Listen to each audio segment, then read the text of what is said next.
দর্শক, সাজ্জাদ কাদিরের সালাম নেবেন। আসসালামু আলাইকুম, প্রীতি এবং শুভেচ্ছা।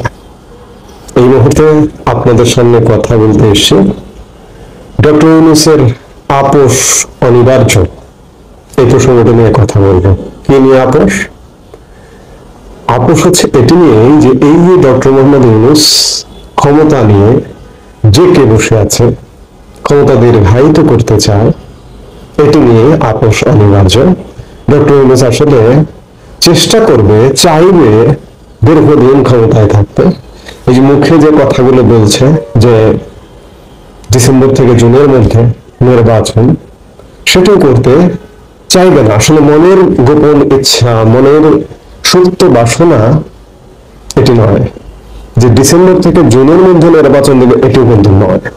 ক্ষমতা দীর্ঘায়িত করবার খায়েশ তো আছে ডেফিনেটলি, সেই সাথে অনেকগুলো এজেন্ডা নিয়ে এসছেন তিনি, যার দরুন তিনি ক্ষমতা দীর্ঘায়িত করতে চাইবেন।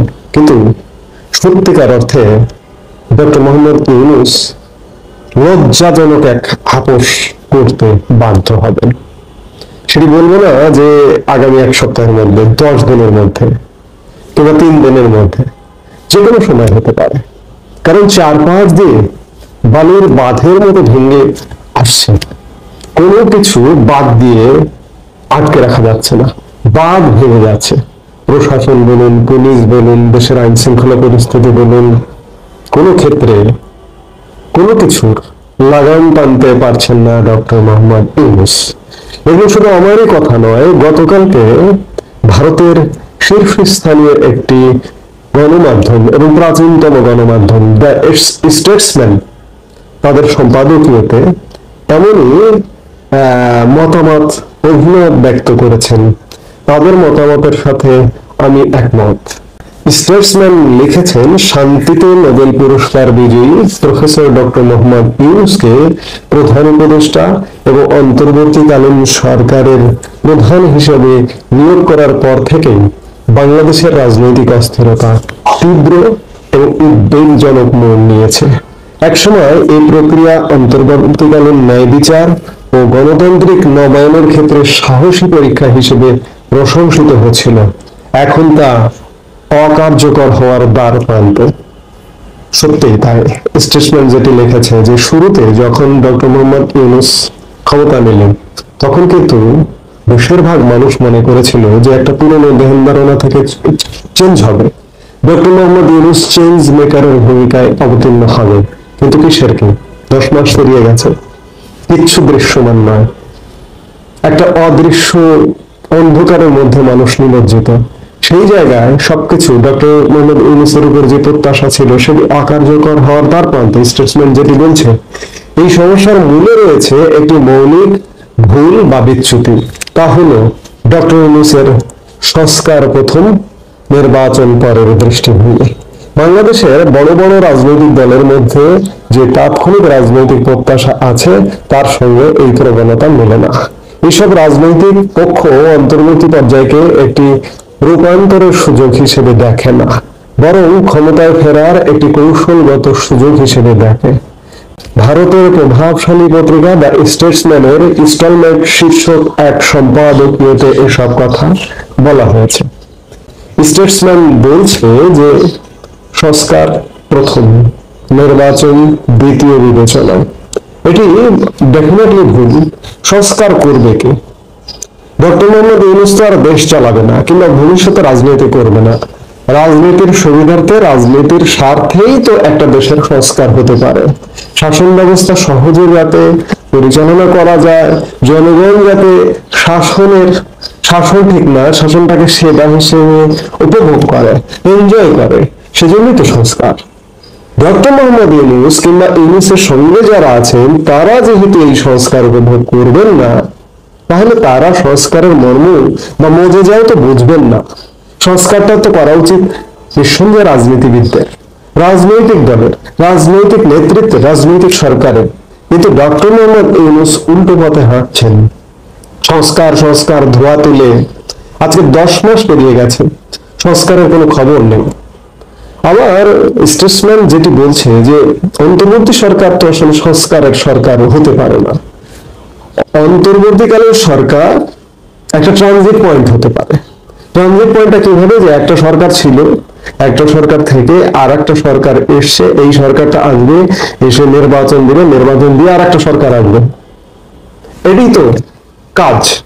কিন্তু ডক্টর মোহাম্মদ ইউনূস এই সংস্কারের কথা বলে এবং বিচারের কথা বলে নির্বাচনকে প্রলম্বিত করছে। সংস্কার এবং বিচার, সংস্কারের ক্ষেত্রেও কোনো অগ্রগতি নেই, বিচারের ক্ষেত্রেও অগ্রগতি নেই, বা বিচারটি আসলে প্রশ্নবিদ্ধ। গত জুলাই আগস্টের পর থেকে অসংখ্য মানবতা বিরোধী অপরাধ ঘটেছে, কিন্তু মানবতা বিরোধী অপরাধের একটি অংশকে বাদ রেখে একটি অংশের বিচার করা হচ্ছে।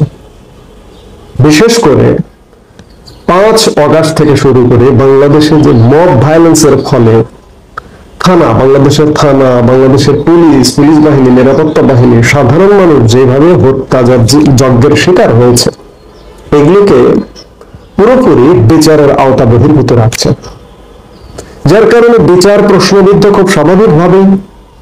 এবং আরেকটি বিষয়, যে সেই সময় রাষ্ট্রের জানমাল নিরাপত্তার রক্ষার্থে আইন শৃঙ্খলা বাহিনী ভূমিকা নিয়েছে, প্রয়োজনে গুলি করেছে, প্রয়োজনে নিবৃত্ত করেছে, নিবৃত্ত করবার জন্য যা কিছু প্রয়োজন সবকিছু করেছে।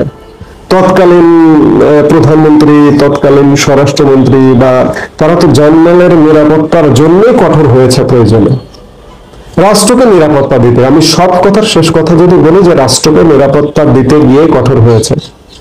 কঠোর হতে গিয়ে যদি কোনো এলাকা ফাঁকা করতে হয়, কাঁদানে গ্যাস ছুটতে হয়, গুলি করতে হয়, করেছে প্রয়োজনে, যে তোমরা সরে যাও, আমরা গুলি করব, তোমরা সরনি কেন? সোজা কথা, যে রাষ্ট্রকে সুরক্ষা দিতেই সেই কর্মকাণ্ডগুলো করা হয়েছিল।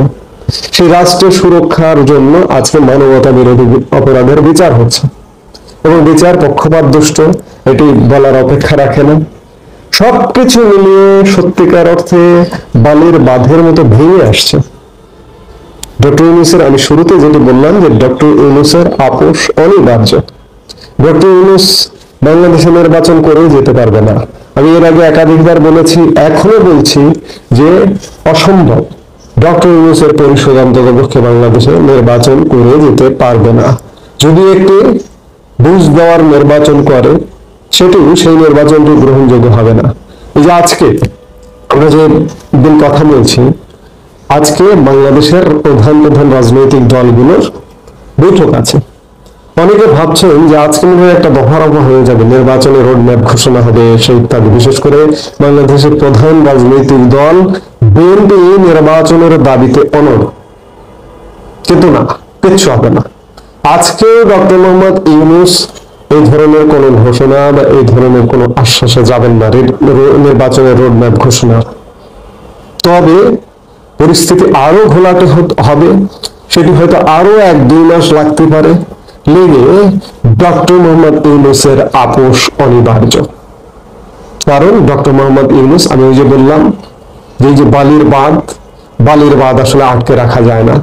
সর্বক্ষেত্রে অধপতন, দুর্নীতি কোথায় নেই। শেয়ার বাজার থেকে শুরু করে খুব ছোট একটা অফিসে পর্যন্ত দুর্নীতির স্বর্গরাজ্য। সমন্বয়ের নামধারী একদল ছেলে মেয়ে দুর্নীতিতে নিমজ্জিত।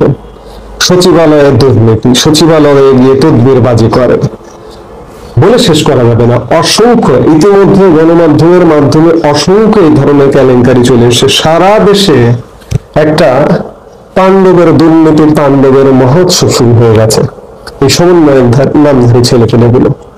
এবং দেশের অর্থনীতি, দেশের ব্যবসা বাণিজ্য ভয়াবহ ধস, দুর্ভিক্ষ অনিবার্য, একই সাথে ডক্টর মোহাম্মদ ইউনূসের আপোষ অনিবার্য। সেটি ঠিক কবে হবে এই মুহূর্তে বলা কঠিন, তবে নিশ্চিত। এই মুহূর্তে এ পর্যন্ত। সবাই ভালো থাকুন, সুস্থ থাকুন। আমাদের ভিডিওগুলো নিয়মিত পেতে